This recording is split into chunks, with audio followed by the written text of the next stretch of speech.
Welcome to Wrong Time Watch. My name is Kevin, and today we're looking at the Peren watches Nera, and the price for this watch is currently about $550 US on their website. I'll leave a link in the description below. I believe there's two more of these for sale, and the price is in francs. I think it was 483 CHF or somewhere around there. So it's basically about 550 US. It is a limited edition, and this is a Swiss made watch with a Swiss Solita SW200 movement. That movement is, of course, hacking, hand winding, and it is 8 beats per second. So hacking means, well, hand winding is kind of obvious, but you unscrew the crown. First position, you're hand winding the movement to increase the power reserve. On a full charge is 38 hours of power reserve, full wind, I should say. Next position will be the, moved it too far. There you go. This position should be the date set. If I'm turning the crown the right way. It's not cooperating with me. Nope. Might be kind of hard to find the correct crown position.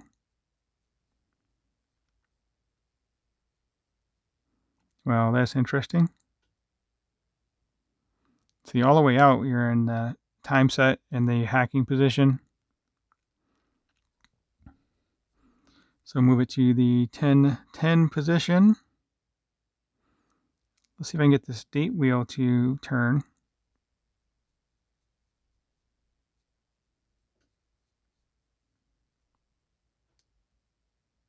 So yeah, this is hand winding.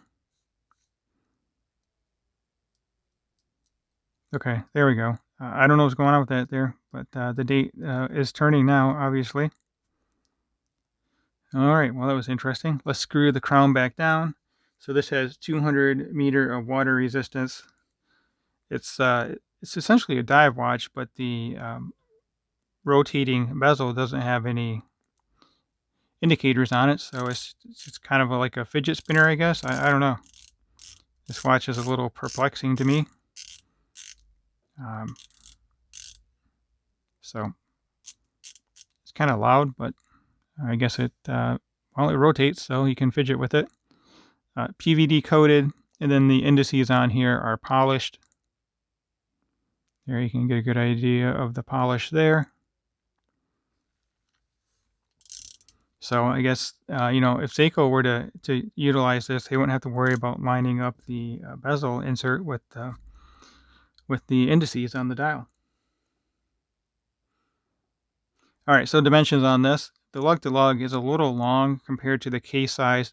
It kind of reminds me of my, I had a Hamilton mechanical hand winding watch. The lugs were long on that, but it gives you a lot of clearance for the straps, and also will make it really easy to use NATO straps on this, or a single piece Zulu strap or Perlon, whatever you want to put on here. I can see this being a strap monster. So anyway, dimensions. We're looking at 48.7 lug to lug. The case diameter, 39 millimeter. The thickness on this is a bit thick at 14.3 millimeter. And then the lug width is 20. And the crown size is nice and large at 6.9 millimeter. Same size as the Seiko SKX. And this is a signed crown.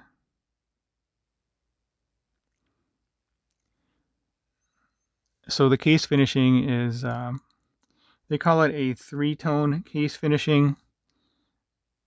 Like I said, I'll leave a link to the website. I couldn't exactly figure out what they were talking about. They said the base of it is sandblasted. So perhaps that's the case flanks being sandblasted. And then the top has matte brush finishing. I can see a difference between the top. It looks like there's brushing on the top versus the side. And then the bottom has the same sandblasted finishing. A nice view of the Solita SW200 here. kind of interesting because you can actually see down through here, and you can see the movement holder in there and the gaps in that movement holder.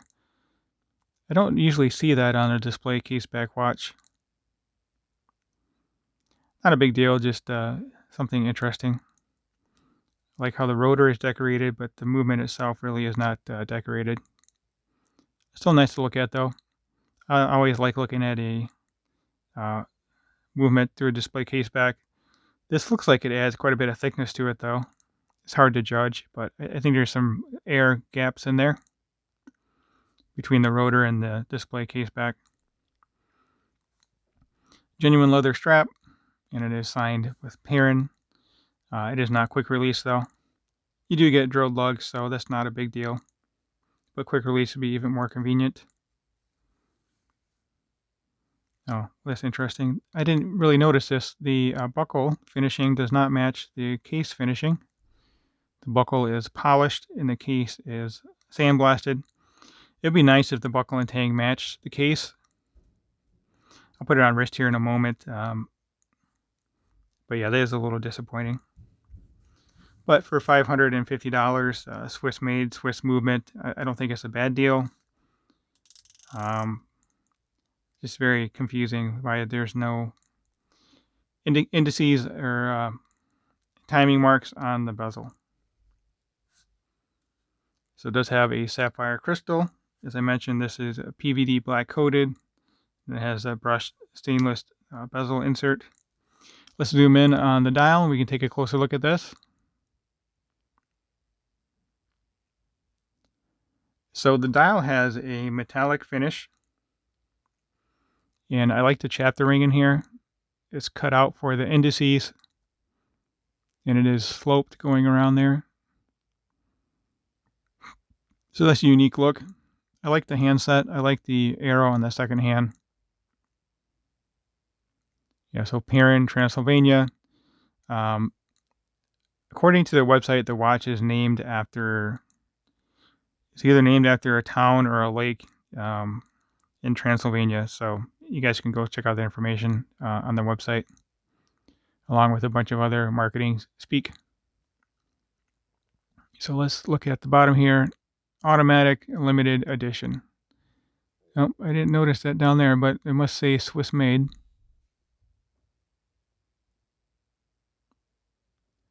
Yep, Swiss made. Let me zoom back out a bit so you don't see all the hand shaking here.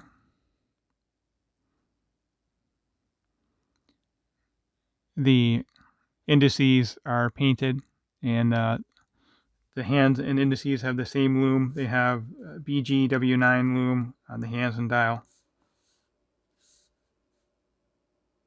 All right, let me get this on wrist, and then we can take a look at the loom. Oh, I forgot to look at the box here. I forgot to show you what the box looks like, in case you guys care. Cardboard sleeve with Peren in black on there. Get it in the light just right, and you can read it real easy. Then that sleeve covers this cardboard box with more marketing speak. Perennial product inside. So that's why they do these limited editions to save the earth or natural resources or something. I don't know. Warranty, operating instructions, and then the watch that sits inside of this foam insert here. So nice and simple box. I prefer a little bit more compact of a box, but yeah, it's fine. Okay, let's get this on wrist.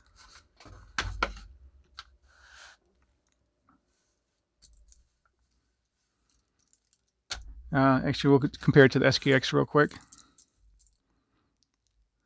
So the SKX has shorter lugs than the Peren. Actually, let's compare it to the SKX 0. What is this? SKX 171. So yeah, lug to lug is quite a bit shorter on the SKX, and then the SKX is 42 versus 39 on the Peren.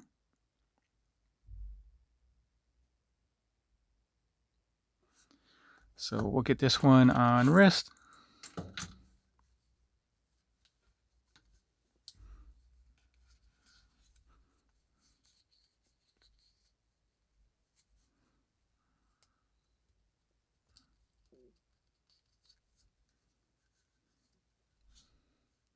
I do like the way this watch looks overall.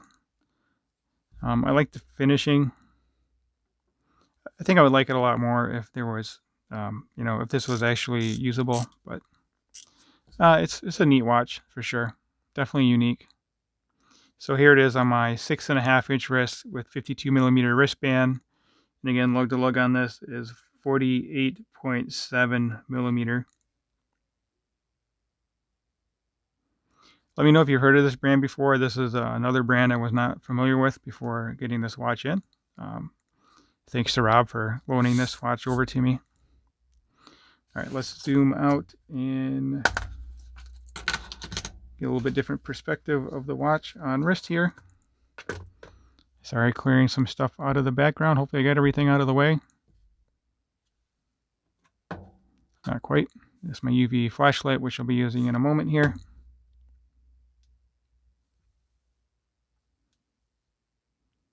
So yeah, there it is. It is a bit tall, actually, but I mean, it is essentially a dive watch.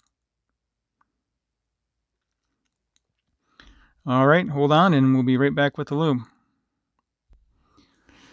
All right, so Peren Nera on the left, obviously, and then my SKX 171 on the right. As bad as the loom looks on the camera, it's even worse by eye. The loom really is it's not that good. So if you're into loom, I would not recommend this watch. If you like the styling and don't care about the loom, then this might not be a bad watch. All right, that will conclude today's video. As always, thank you for watching. If you haven't subscribed, please go ahead and do so. I greatly appreciate it. Leave a comment below and like the video. All right, talk to you guys soon.